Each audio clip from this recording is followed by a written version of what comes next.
Bismillahirrahmanirrahim. Alhamdulillahirabbil alamin. Allahumma shalli wa sallim wa barik ala Muhammad wa ala ali Muhammad. Allahumma anfa'na bima 'allamtana wa 'allimna ma yanfa'una wa zidna ilma wa barik lana fi ilmina warzuqna al-ikhlasa fil qawli wal 'amali kamila wa 'ilman nafi'an la yunsa wa tawfiqan daima wa sihhatan wa yaqinan wa afiyah. Allahumma iftah lana kulla khair. Allahumma ansuril mujahidin. Allahumma arhamil mustad'afin. Allahumma dammir a'da'ad din. Rabbana tumis ala amwalihim. Amin ya rabbal alamin. Alhamdulillah kaum muslimin rahimani wa rahimakumullah. Kita lanjutkan kajian kitab Al-Arba'un At-Tijaniyah yang merupakan ringkasan dari At-Tijan fi Syu'abil Iman karya Syekhuna Mbah Imam Al-Ghazali rahimahullahu ta'ala. Dan kita sudah sampai pada bab yang ke-23 setelah kemarin membahas tentang istiqamah. Kemudian beliau mengatakan babus syukri 'alan ni'mah, bab syukur terhadap nikmat Allah Subhanahu wa taala. Ini juga menambah iman seseorang kepada Allah Subhanahu wa taala. Apa munasabahnya antara istiqamah dengan mensyukuri nikmat? Istiqamah itu membutuhkan kesabaran. Tanpa kesabaran tidak ada istiqamah.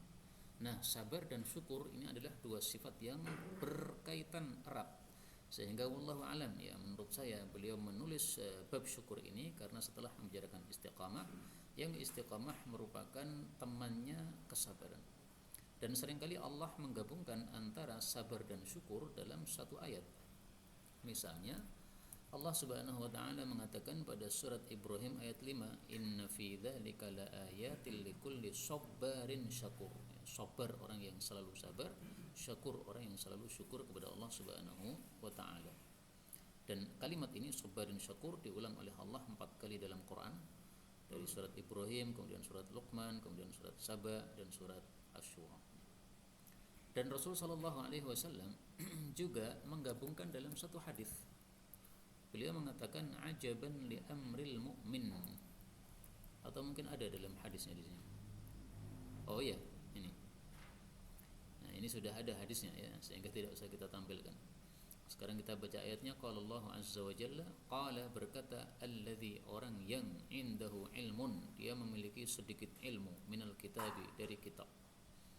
Ana, saya atika akan mendatangkan kepada engkau wahai Nabi Sulaiman, bihi, dengannya, yaitu singgasana Ratu Balqis, qabla, sebelum ayyartadda ilaika, bahwasanya balik kepada engkau, tarfuka, matamu. Maksudnya orang berkedip, nah ketika dia sudah terbuka matanya artinya sudah kembali lagi matanya. Nah, sebelum engkau membuka matamu itu sudah singgasana Balqis sudah ada di depan mata. Falamma, maka tatkala ra'ahu, Nabi Sulaiman melihat singgasana itu, mustaqirran indahu, sudah ada di hadapan dia.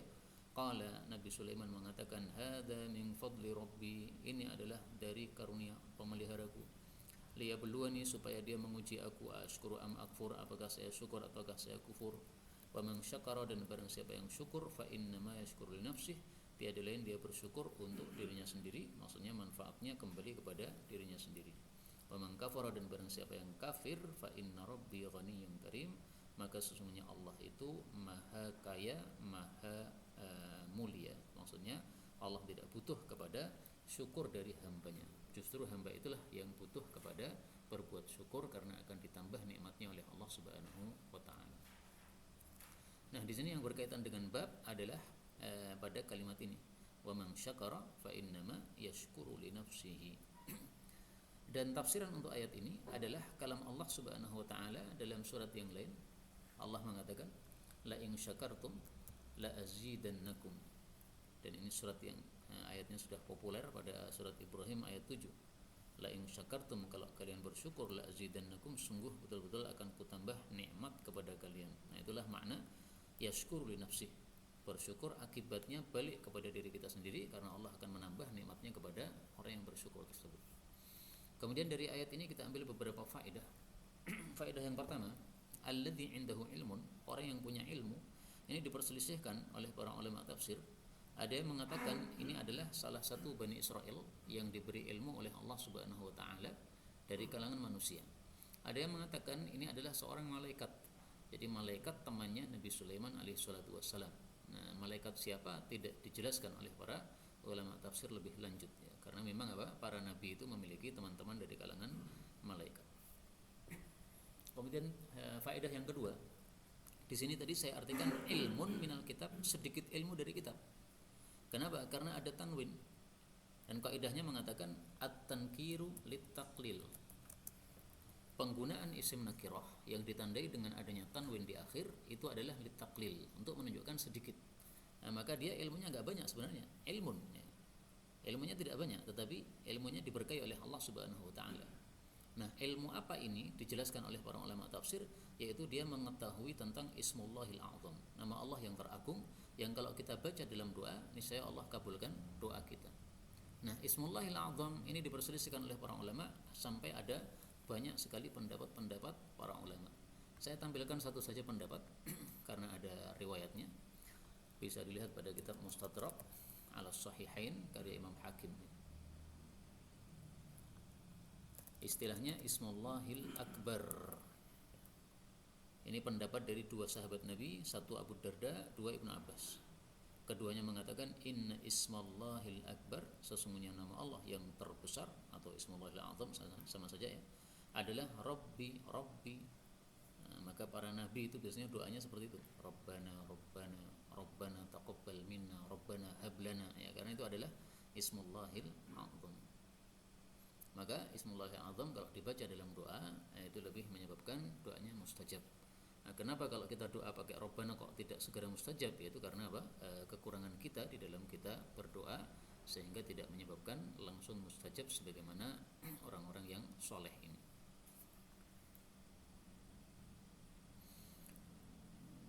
Kemudian hadisnya an Suhaibin, dari Suhaib qala Rasulullah sallallahu alaihi wasallam, ajaban, mengherankan, menakjubkan, li amril mu'min, urusannya orang beriman. Kenapa? Inna amrahu kullahu khair, karena urusannya semuanya menjadi kebaikan. Walaysa dzaka, dan tidaklah itu terjadi li ahadin, untuk seorang pun, illa lil mu'min, kecuali khusus untuk orang beriman. In asabathu sarra, kalau menimpanya kesenangan atau kenikmatan, syakara, dia syukur, fakana khairan lah, maka syukur itu menjadi kebaikan untuknya. Wa in asabathu dharra, kalau menimpanya kemadaratan, sabara, dia pun sabar, fakana khairan lah, maka itu sabar itu menjadi kebaikan untuknya. Hadis diriwayatkan oleh Imam Muslim. Nah, hadis ini menggabungkan antara dua sifat. Sifat pertama syukur, sifat yang kedua sabar. Kenapa digabungkan? Karena hidup di dunia hanya dua kejadian ini. Kalau tidak nikmat ya musibah nih. Maka pas musibah kita dituntut untuk sabar, pas nikmat kita dituntut untuk syukur. Maka orang beriman itu enggak ada ruginya. Mau kasih musibah, mau kasih nikmat, semuanya untung, dan itu hanya berlaku untuk orang beriman. Makanya dalam perang Allah Subhanahu wa taala mengatakan illa ihdal husnayain.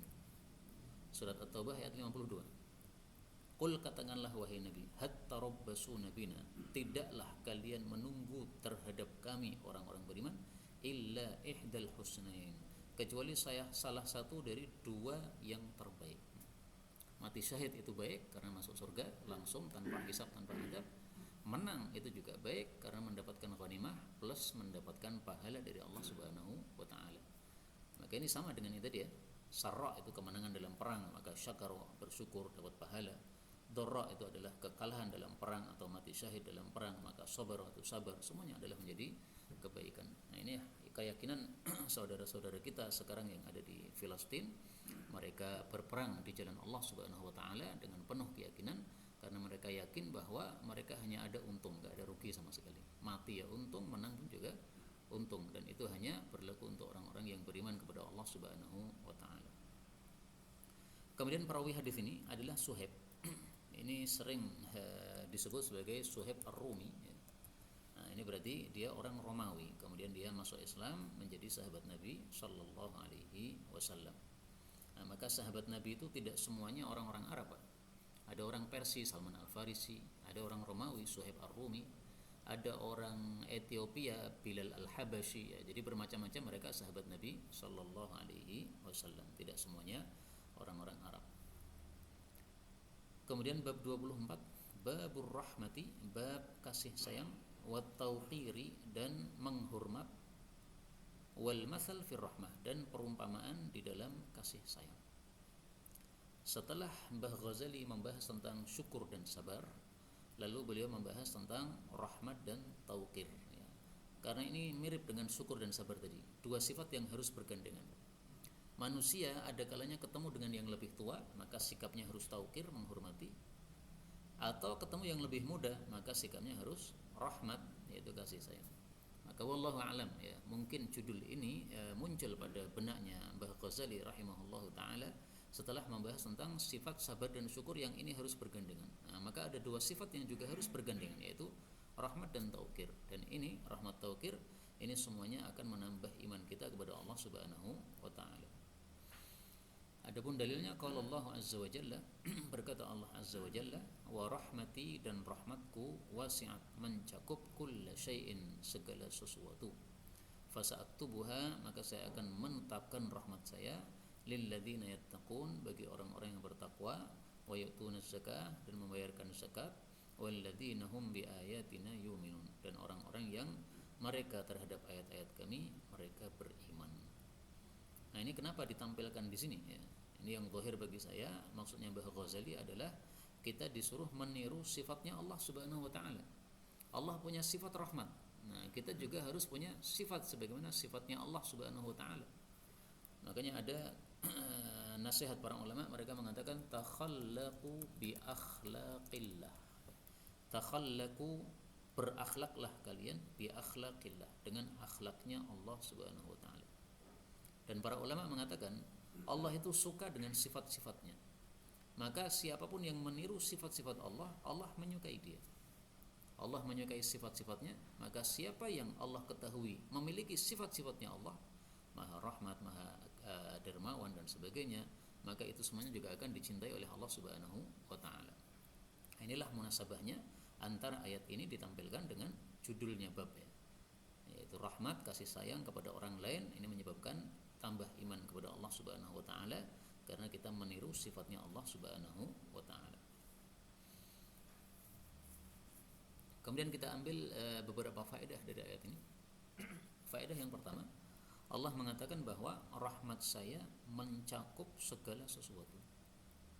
Maka rahmat Allah pun juga mencakup orang-orang kafir. Dengan bukti Zionis sekarang masih bisa hidup, masih bisa bernafas, masih dikasih sehat, masih punya harta, padahal mereka sudah membasmi 12.000 kaum muslimin. Tapi masih saja Allah kasih rahmat kepada mereka. Kalau Allah sudah cabut rahmat kepada mereka, tidak akan mereka bisa hidup ya. Tapi hidupnya mereka sampai hari ini masih ada, menunjukkan rahmat Allah pun masih ada pada mereka. Dan itulah yang disebut dengan istilah Rahman ya.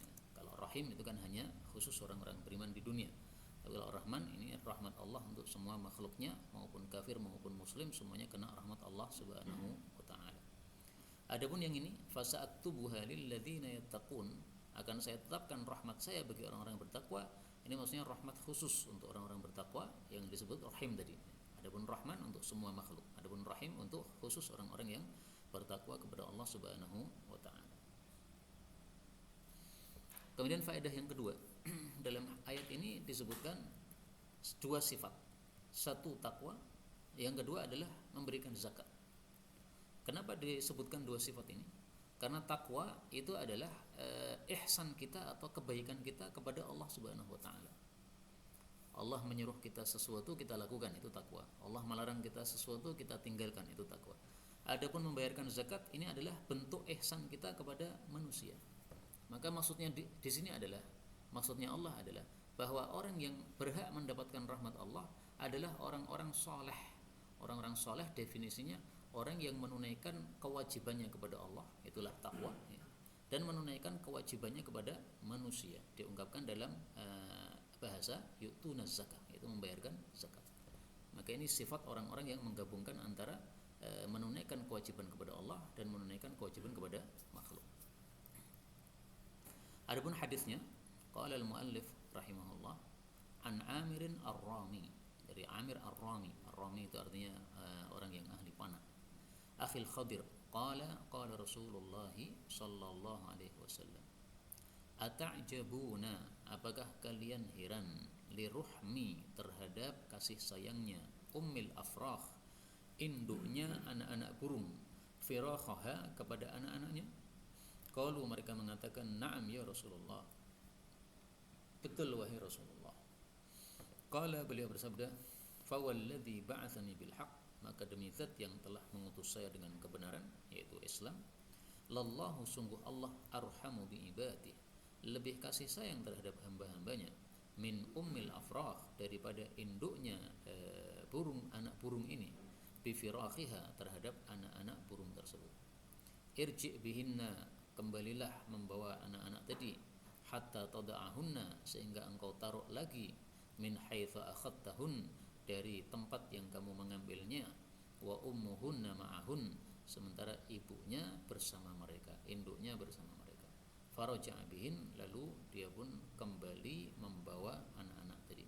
Hadis diriwayatkan oleh Abu Dawud, dan di dalam hadis ini ada kisah.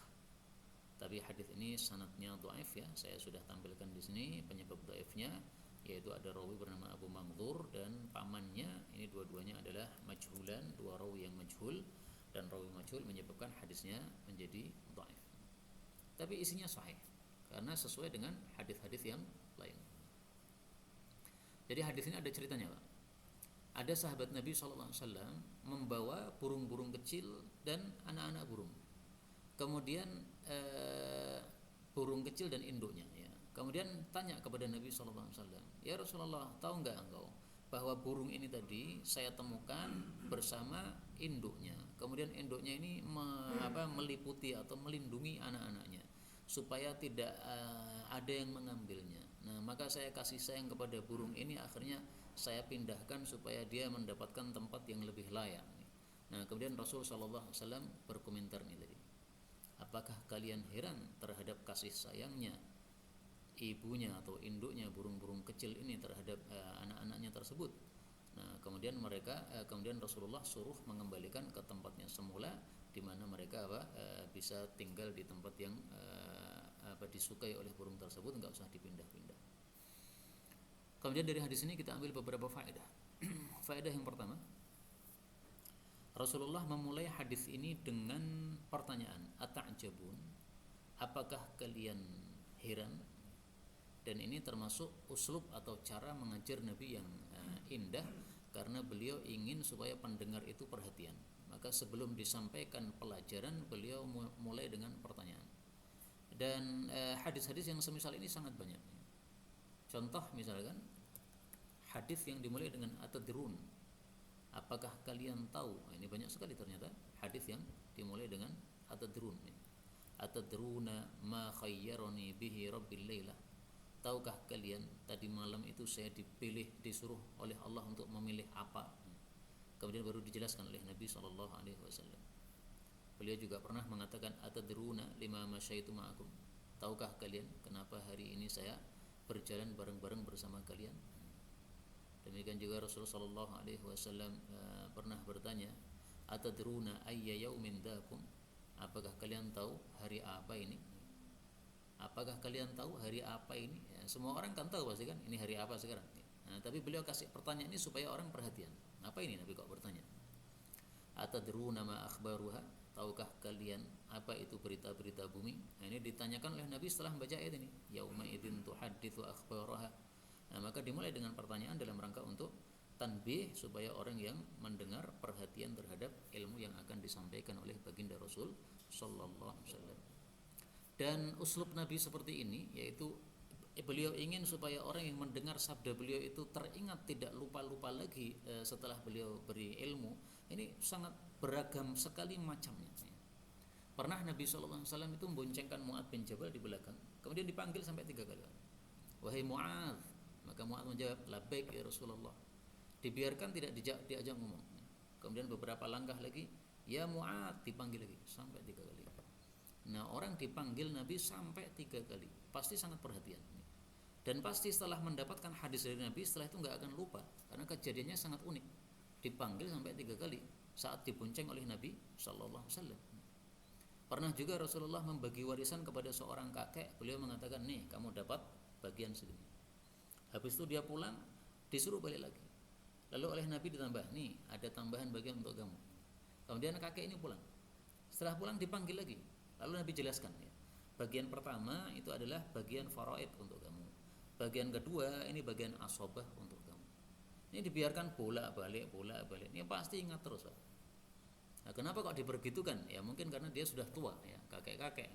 Kalau langsung dikasih brek, nah, dia mungkin salah paham. Dikira bahwa ini bagian faraid saya. Sehingga nanti dia akan meriwayatkan hadis yang salah. Kakek bagiannya segitu, enggak, ya, bagiannya tetap seperti biasa, sedikit, ya, tetapi ketika ada asabah maka bagiannya ada tambahan. Nah, ini cara-cara atau uslub-uslub Nabi SAW mengajarkan hadis kepada murid-murid beliau sangat indah sekali. Bab 25 bab luzumi jama'atil muslimin, bab melazimi jamaah kaum muslimin, wal uzlah, dan menyingkiri anil firaq, dari firqah atau kelompok-kelompok sempalan-sempalan ini. Maksud bab ini adalah ketika ada Amirul Mukminin, maka kita harus melazimi jamaah kaum muslimin. Ketika tidak ada Amirul Mukminin, maka yang kita lakukan adalah uzlah, menyingkir dari semua firqah yang ada. Nah, sekarang kita dalam fase uzlah anil firaq ini, karena sekarang tidak ada Amirul Mukminin. Sehingga karena tidak ada Amirul Mukminin, yang kita lakukan bukan babul luzumi jama'atil muslimin. Tapi bab ini masih bisa dipakai melazimi jamaah kaum muslimin dalam makna yang lain, yaitu kita mengikuti paham dari jamaah kaum muslimin yang ada pada masa dulu. Pada masa dulu sahabat Nabi SAW dipimpin oleh Nabi SAW. Nah, itu namanya jamaah kaum muslimin. Jamaah itu maksudnya seluruh dunia umat Islam dipimpin oleh satu pemimpin, itu jamaah. Nah, pada saat itulah apa yang dipahami oleh para sahabat hendaklah kita pahami sekarang ini. Sehingga kenapa kita tidak gabung sama Syiah? Karena Syiah tidak sesuai pemahaman para sahabat. Kenapa kita tidak gabung sama Mu'tazilah, Qadariyah dan sebagainya? Karena semua itu adalah pemahamannya tidak sesuai pemahaman para sahabat atau para salaf, ya. Nah, maka makna ini melazimi jamaah kaum muslimin masih bisa kita pakai dalam kondisi sekarang kita tidak punya Amirul Mukminin, tapi dengan maksud melazimi pemahaman jamaah kaum muslimin yang ada di masa Rasulullah sallallahu alaihi wasallam. Nah, maka firqah-firqah ini ya firqah-firqah sesat yang ada sekarang ini, ya. Ada firqah Mu'tazilah, Qadariyah, Khawarij, kemudian ada juga yang baru-baru seperti Ahmadiyah dan sebagainya. Ini sebenarnya firqah-firqah yang harus kita singkiri. An Thawbana radhiyallahu anhu qala. Ini kok tidak ada ayatnya? Apakah di situ memang enggak ada ayatnya atau gimana? Coba ada bukunya enggak di situ? Untuk bab melazimi jamaah kaum muslimin ada ayatnya atau tidak? Oh, enggak bawa bukunya. Oke, enggak apa-apa. Enggak harus ada ayatnya, ya. Tapi karena biasanya kok ada ayatnya di sini kok enggak ada gitu. An Thawban, dari Thawban, qala Rasulullah sallallahu alaihi wasallam, yushiku nyaris al umat antada'a alaikum, bahwasanya mereka saling panggil untuk menyerang kalian. Jadi mereka saling panggil antar mereka, yaitu berkoalisi untuk menyerang umat Islam. Kama tada'al akalah, sebagaimana orang-orang yang makan saling panggil ila qas'atiha, kepada wadah makanannya. Faqala qailun, maka berkata seseorang, wa min qillatin, apakah dari sebab sedikitnya jumlah kita, nahnu, kami, yauma idzin, pada hari itu. Qala, Nabi mengatakan, bal antum yauma idzin katsir, bahkan kalian pada hari itu banyak, walakinnakum ghutha, tetapi kalian itu seperti buih, ka ghutha'is sail, seperti buihnya banjir. Wala yanzi'annallah, dan sungguh betul-betul Allah akan mencabut min suduri aduwikum, dari dada musuh kalian, yaitu orang-orang kafir, al-mahabata minkum, rasa takut kepada kalian. Wala yaqdhifannallah, dan sungguh betul-betul Allah akan lemparkan fi qulubikum, pada hati kalian, al-wahn, kelemahan. Faqalat qailun, maka bertanya seseorang, wahai Rasulullah, wamal wahn, apa yang dimaksud lemah itu? Qala, beliau mengatakan, hubbud dunya, cinta dunia, wa karahiyatul maut, dan tidak suka mati. Hadis diriwayatkan oleh Abu Dawud, derajatnya sahih. Hadis ini sangat pas sekali dengan kondisi kita sekarang ini. Yushikul umam an tada'a alaikum kama tada'al akalatu ila qas'atiha.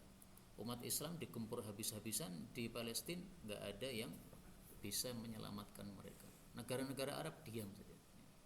Kenapa? Padahal jumlahnya banyak sekali.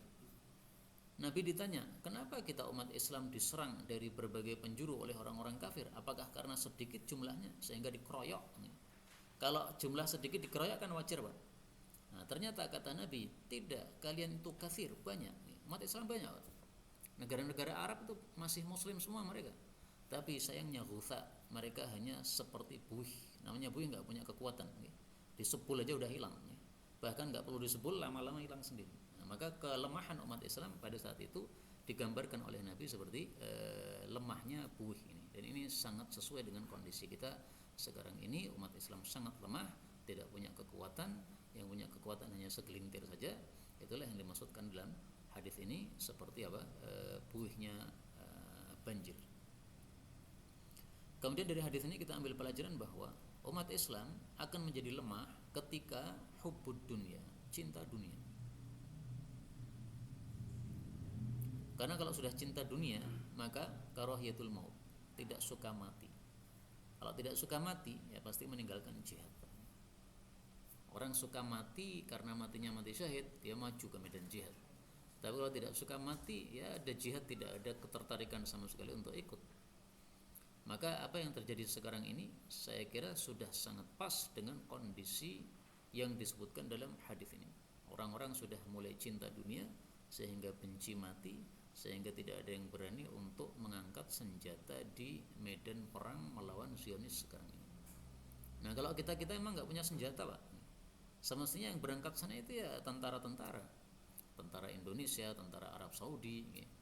Dan hukumnya adalah fardu ain menurut sepakat para ulama. Kalau ada penyerangan terhadap negara kaum muslimin, maka wajib fardu ain bagi umat Islam yang ada di negara tadi untuk menolak serangan yang dilakukan oleh musuh. Kalau umat Islam yang ada di situ tidak cukup, maka kewajibannya merembet kepada negara-negara sebelahnya. Sebelahnya Palestina, apa itu, ada Mesir, kemudian ada ya macam-macam ya, Suriah dan sebagainya. Kalau negara sebelahnya juga tidak cukup, maka kewajiban itu merembet ke negara sebelahnya lagi sampai seluruh dunia, sampai Indonesia.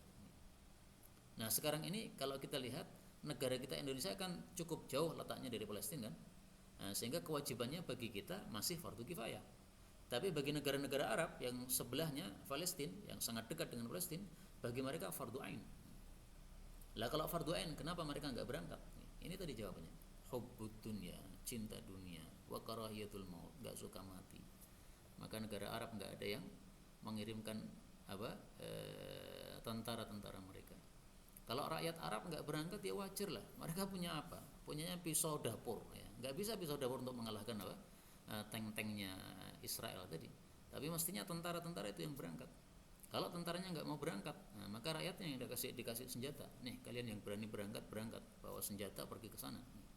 Nah dulu pas pembantaian Palestina di tahun-tahun yang lalu, Habib Rizik sudah membuka relawan untuk ke Palestina ya. Demikian juga di Solo sudah dibuka oleh Ustaz Mudakir relawan untuk ke Palestina, dan saya bersama teman-teman santri-santri yang lain juga sudah mendaftar waktu itu. Tapi yang minta izin kepada Presiden Indonesia waktu itu nggak diizinkan. Kita mengatakan kepada Presiden bahwa kewajiban sebenarnya prajurit Indonesia ini yang berangkat. Tapi kalau kalian tidak mengirimkan TNI kalian, ya biarkan kami rakyat yang berangkat ke sana. Ya memang itu hanya menggertak saja sebenarnya, supaya bahwa umat Islam ini sebenarnya ada keinginan untuk melakukan jihad fisabilillah karena sudah menjadi kewajiban. Coba saya usahakan tampilkan ya fikihnya para ulama tentang masalah ini. Mudah-mudahan ada dalam kitab Rawdatul Thalibin.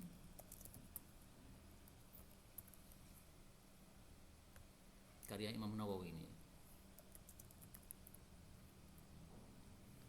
Man ba'uda man qaruba. Nah ini Imam Baghawi mengatakan idza dakhalal kuffar, apabila orang-orang kafir masuk, Zionis kafir, darul Islam, kampungnya kaum muslimin, Palestina Islam, Fal jihadu, maka hukum jihad fardu ain ala man qaruba, bagi orang yang dekat.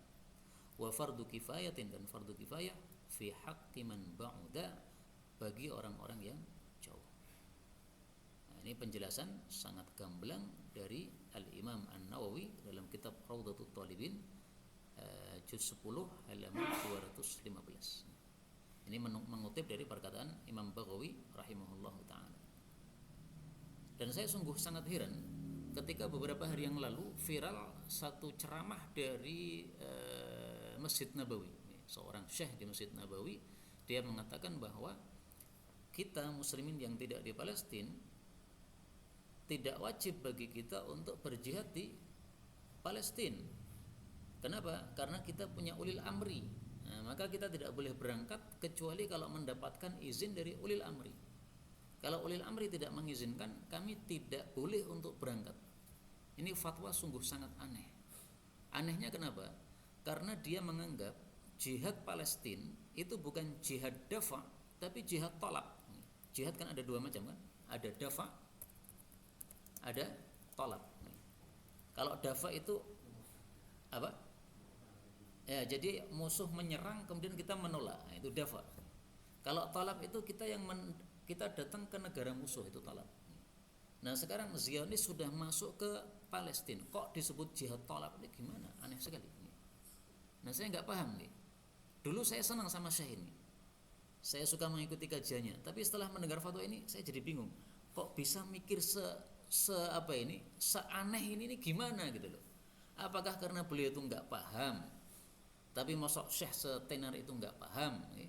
Kemudian yang kedua, tapi saya nggak mau suudzon ya. Masa beliau mengikuti keinginan penguasa? Ya jangan suudzon lah. Tapi jelas itu fatwa disalahkan oleh para ulama yang mendengarkan fatwa itu ya. Dan itu fatwa viral gara-gara apa? Sangat jelas salahnya menganggap jihad dafa sebagai jihad talab. Dianggap talab kenapa? Karena kita berada di Saudi, kalau kita mendatangi Zionis itu berarti talab. Nah, ini aneh gitu. Talab itu bukan seperti itu. Talab itu mendatangi negaranya orang kafir, itu talab. Tapi kalau sudah orang kafirnya masuk ke negara Islam, itu sudah sepakat para ulama namanya dafa jihadnya itu. Nah, makanya itu satu keanehan ya. Mudah-mudahan ini bukan gara-gara hubbul maut wa karahiyatul hubbud dunya karahiyatul maut, tapi ya karena salah paham aja ya, mudah-mudahan. Kemudian bab yang ke-26, babul haya, bab tentang malu. Malu ini definisinya adalah khuluqun, satu akhlak, ya ba'athu, yang menyebabkan semangat, ala fi'lil khair, untuk melakukan kebaikan, wa tarkis syarri, dan meninggalkan keburukan ya. Ini definisi dari malu. Sehingga kalau seseorang malu ke masjid, ini bukan malu ya, tapi itu adalah al-ajzu, lemah. Karena kalau malu itu berarti harus menyebabkan semangat untuk melakukan kebaikan dan meninggalkan keburukan. Ke masjid itu bukan keburukan, sehingga justru malahnya seharusnya semangat. Ini definisi dari para ulama kita rahimahumullah ta'ala. Dan malu itu adalah konsekuensi dari iman, sebagaimana sabda Nabi SAW bahwa iman dan malu itu digandengkan oleh Allah Subhanahu wa ta'ala. Istilahnya adalah qarinan. Nah, bukan yang ini ya, qurina. Rasulullah bersabda, innal haya wal iman, sesungguhnya malu dan iman qurina jami'an, digandengkan semuanya. Fa idza rufi'a ahaduhuma, kalau salah satunya sudah diangkat, dicabut, rufi'al akhar, maka yang lain juga pasti akan dicabut. Hadis riwayat Hakim sahih. Maka orang mukmin berarti harus malu. Tidak malu berarti tidak punya iman. Maksudnya tidak punya iman yang sempurna. Maka siapa yang memiliki sifat malu atau mengikuti sifat malu, ini termasuk amal-amal yang menambah iman dia kepada Allah Subhanahu wa taala. Adapun hadisnya an Abdullah bin Mas'ud radhiyallahu anhu qala Rasulullah sallallahu alaihi wasallam. Perawi hadis ini adalah Abdullah bin Mas'ud. Abdullah bin Mas'ud ini nama lainnya adalah Ibnu Ummi Abdin. Rasulullah sallallahu alaihi wasallam memuji Abdullah bin Mas'ud. Beliau mengatakan dalam hadis yang sahih, "Wa ma haddatsakum Ibnu Mas'ud dan apapun hadis yang disampaikan oleh Ibnu Mas'ud faqbaluhu, maka terimalah hadis tersebut. Hadis riwayat Abu Ya'la sahih. Nah, maka ini termasuk contoh hadis yang diriwayatkan oleh Ibnu Mas'ud. Kita harus percayai hadis ini karena dijamin oleh Nabi pasti benar. Rasulullah bersabda, istahyu, malulah kalian minallahi, kepada Allah, haqqal haya, dengan sebenar-benar malu. Qulna, para sahabat mengatakan, ya Rasulullah, wahai Rasulullah, inna nastahyi walhamdulillah, kami sudah punya rasa malu, alhamdulillah. Jadi maksudnya mereka bersyukur kepada Allah, ya, engkau memerintahkan kami malu, alhamdulillah kami sudah melakukan. Qala, beliau menjawab, laisa dzaka, bukan itu yang saya maksud, walakinnal istihya minallah, tetapi malu kepada Allah, haqqal haya, dengan sebenar-benarnya malu, itu adalah melakukan 4 hal ini. Nah, 4 hal ini mari kita lihat diri kita masing-masing, tidak usah melihat orang lain. Yang pertama, antahfadhur ra'sa, engkau menjaga kepala, wa ma wa'a, dan apapun yang ada pada kepala kita. Yang ada pada kepala ini mata, kemudian telinga, kemudian hidung, kemudian mulut. Artinya semua anggota tubuh yang ada pada kepala ini semuanya dijaga supaya tidak melakukan kemaksiatan. Mata melihat maksiat berarti belum hakul haya. Telinga mendengar maksiat berarti belum hakul haya. Mulut mengatakan sesuatu yang maksiat berarti belum hakul haya. Nah, maka dari sini kita bisa menilai diri kita masing-masing, apakah sudah hakul haya atau belum. Karena suruh menjaga semua nih. Yang kedua, al-batna, engkau menjaga perut, wa ma hawa, dan apapun yang berkaitan dengan perut. Maksudnya apa ini? Ya, kemaluan, kemudian kaki, kemudian tangan. Karena semuanya bersambung sama perut ini. Perut kan tengah badan ya. Nah, tangan kita sambung, kemudian kaki kita sambung, farji kita sambung.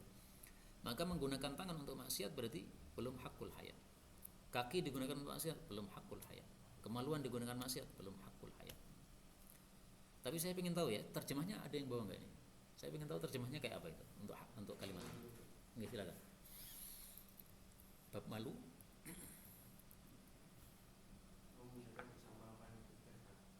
Apa yang dipikirkan terus menjadi isinya. Nah, ini terjemah yang saya curiga nih. Kok bisa terjemah kayak begini, dari mana gitu ya? Apakah dari penjelasan para ulama ataukah tidak? Karena yang saya dapatkan dari para ulama terjemahnya bukan seperti itu. Dan saya dulu sempat memahami hadis itu seperti terjemah tadi, gara-gara saya nggak buka syarah-syarah bagi hadis ini. Karena melihat dohirnya lafal ya, ar-ra'sa wa ma wa'a berarti apa yang dimasukkan kepala, al-batna wa ma hawa berarti yang dimasukkan di perut. Tapi ternyata penjelasan ulama enggak seperti itu. Wa ma wa'a itu artinya yang ada dalam, wa'a itu kan dari kata-kata wi'a ya. Wi'a itu wadah. Apa yang diwadahi oleh kepala? Apa yang diwadahi oleh kepala? Nah, ini anggota-anggota ini. Dan ini menurut saya tafsiran para ulama lebih kuat daripada tafsiran yang zahir pada kita, karena kita bukan ulama. Nah, saya khawatir ini terjemahnya juga menerjemahkan hadis sesuai zahir kalimat yang langsung terbersit pada orang Indonesia yang membaca. Kita kan orang-orang Jawa ya. Orang Jawa memahami kalimat Arab ya pasti sesuai dengan rasa Jawa. Nah, rasa Jawa saya menganggap waktu itu apa yang dimasukkan di kepala. Maka terjemah itu saya kurang cocok. Kecuali kalau ada kitab syarah yang menjelaskan seperti itu, oke lah. Kemudian yang ketiga, wal tadhkuril mauta, hendaklah engkau mengingat mati, wal bila, dan remuknya tulang. Yaitu remuknya tulang setelah kita mati, karena akan menjadi tulang-tulang yang rapuh dalam bumi. Maka maksudnya di sini adalah memperbanyak ingat mati. Memperbanyak ingat mati menyebabkan kita semangat berbuat baik dan menyebabkan kita berhenti dari perbuatan buruk, dan itulah definisi dari malu tadi. Kemudian yang keempat, waman aradal akhirah, dan barang siapa yang menghendaki kehidupan akhirat, taraka zinatal hayatid dunya, atau taraka zinatad dunya, dia pasti meninggalkan perhiasan dunia. Kenapa? Karena dunia dan akhirat ini adalah dorrotan ya. Dorrotan itu apa artinya? Saingan ya. Atau madu ya. Kalau seorang suami punya 2 istri, nah ini disebut dorrotan. Kalau kita meridhakan salah satunya, pasti yang lainnya marah. Meridhakan dunia, akhiratnya marah. Meridhakan akhirat, dunianya marah. Nggak bisa digabungkan. Abu Darda mengatakan, saya dulu pebisnis yang sangat banyak hartanya, Tapi kemudian saya ingin menggabungkan antara tijarah bisnis dengan ibadah. Ternyata nggak bisa sambung-sambung. Akhirnya saya harus milih satu, maka saya tinggalkan tijarahnya. Kemudian beliau menjadi ahli ibadah. Bisnisnya ditinggalkan dan kemudian ibadahnya menjadi sangat sempurna. Meskipun bukan berarti ya tidak boleh berbisnis ya. Banyak sahabat Nabi yang berbisnis. Tapi maksudnya kalau pengen dua-duanya kuat, itu nggak bisa. Nah, salah satunya harus apa? Mengalah. Beliau mengatakan faman fa'ala dzalik, siapa yang melakukan itu semua, itu yaitu 4 tadi. Menjaga kepala dan semua anggotanya, menjaga perut dan semua anggotanya, kemudian banyak ingat mati, kemudian meninggalkan perhiasan dunia, maka faqad istahya minallahi haqqal haya. Berarti sudah betul-betul malu kepada Allah dengan sebenar-benarnya malu. Maka saya yakin ya rata-rata kita belum sampai derajat apa? Hakul haya. Ya malu ada ya, tapi malu yang tingkatan biasa. Ini yang hakul haya, tingkatan tinggi, sampai menjaga semua anggota tubuhnya dari perbuatan maksiat apapun, kemudian selalu mengingat kematian, kemudian selalu mencari akhirat, maka dunia pun tidak terpikirkan dalam benaknya sama sekali. Ini hadis diriwayatkan oleh Imam Tirmidzi wa gharrabahu, dan dianggap gharib oleh Tirmidzi, wa hassanahu al-Albani, dianggap hasan oleh Al-Albani rahimahullahu taala. Sampai di sini telah selesai al-juz'ul awal, juz yang pertama minat tijan dari kitab Tijan. Nah, insyaallah bab 27 dan seterusnya. Ini masuk bab yang juz yang kedua. Maka kita tunda pada waktu yang akan datang insyaallah taala. Ini yang dapat dibicarakan ya, sudah 41 menit saya bicara, maka sisa waktu kalau ada tambahan-tambahan dari para asatidzah dan juga pembahasan dipersilahkan. Kenapa? Hawa. Hawa itu apa namanya? Mencakup. Hawa mencakup. Makanya tadi ada terjemahan isi perut ya. Karena perut itu mencakup apa? Makanan. Nah, itu memang terjemahan yang langsung masuk dalam benak kita sebagai orang Indonesia begitu. Hanya tafsirnya para ulama enggak seperti itu.